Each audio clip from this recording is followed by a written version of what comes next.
அனைவருக்கும் வணக்கம். கணவனின் நண்பனிடம் ஆலோசனை கேட்கக்கூடாது. ஏன் தெரியுமா?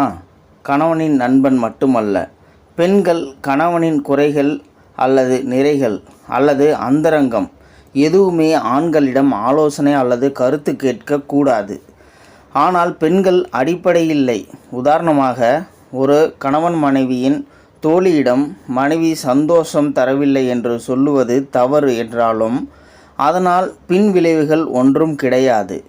சொல்லப்போனால் அந்த தோழி நல்ல சிநேகிதியாக இருந்தால் அவள் பல நல்ல உபதேசம் சொல்லி அவர்கள் இருவரையும் சேர்த்து வைக்க சந்தோஷம் ஏற்பட தன்னால் ஆன எல்லா முயற்சியும் செய்வாள்.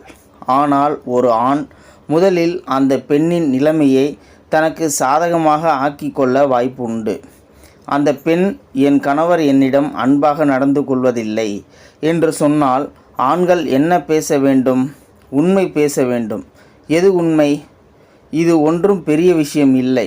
நான் கூட என் மனைவியிடம் பெரிய அன்பெல்லாம் காட்டியதில்லை. ஆனால் அதற்காக அவள் என்னை விட்டு வேறு ஒருவருடன் செல்ல மாட்டாள் என்று சொல்ல வேண்டும். பெண்கள் மீது தவறு இருந்தாலும் அவள் தவறை பொய் சொல்லி மறைக்க வேண்டும். வள்ளுவர் சொல்வது போல் இங்கே பொய் வாய்மை ஆகிவிடும். ஏனென்றால் நோக்கம் சேர்த்து வைக்கும் நல்ல நோக்கம். ஆனால் பெரும்பாலும் ஆண்கள் சபலம் அடைவார்கள். நமக்கு நல்ல சான்ஸ் என்று ஆறுதலாக பேசுவார்கள். பெண்கள் அந்த நேரத்தில் குழப்பம் அடையும்படி பேசினால் அந்த பெண் சலனப்பட வாய்ப்புகள் அதிகம். ஒரு பெண் தன் கணவனை பற்றி ஒரு ஆணிடம் குறை சொல்வது என்பது ஆண்களை பொறுத்தவரை சிக்னல் கொடுப்பது மாதிரி. வாய்ப்பை தவறவிடாதே என்றுதான் அந்த ஆண் உள்மனம் சொல்லும்.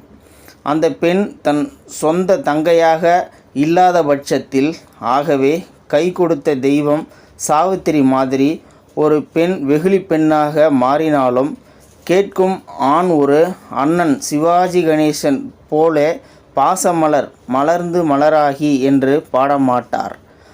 அவன் ஆறுதல் சொல்லும் சாக்கில் ஜெமினி கணேசனாக மாறி காலங்களில் அவள் வசந்தம் என்று பாடும் வாய்ப்பு அதிகம். இது காதல் இல்லை, கள்ளக்காதல் கூடா நட்பு. அந்த கணவன் சீக்கிரம் உச்சி வகுடெடுத்து பிச்சிப்பூ வச்சக்கிளி பச்சைமலை பக்கத்தில் மேய்துன்னு சொன்னாங்க என்று பாடும்படி ஆகிவிடும். பெண்கள் சில விஷயங்கள் பேச வேண்டும் என்றால் பெண்களிடம் மட்டும் பேச வேண்டும். ஆண்களிடம் பேசுவது ரிஸ்க்கு என்று தான் சொல்வேன். இந்த வீடியோ பார்த்துக்கிட்டு இருக்கிற நண்பர்களே, இந்த வீடியோவை பற்றி நீங்கள் என்ன நினைக்கிறீங்க அப்படின்றத கீழே இருக்கிற கமெண்ட் செக்ஷனில் மறக்காமல் சொல்லுங்கள். வீடியோ பிடிச்சிருந்தா லைக் பண்ணிக்கோங்க. இந்த வீடியோ முடிஞ்ச அளவுக்கு மற்றவங்களுக்கும் ஷேர் பண்ணுங்கள். அப்படியே நம்ம சேனலை சப்ஸ்கிரைப் பண்ணிக்கோங்க. மறக்காமல் பெல் சிம்பிளையும் கிளிக் பண்ணிக்கோங்க.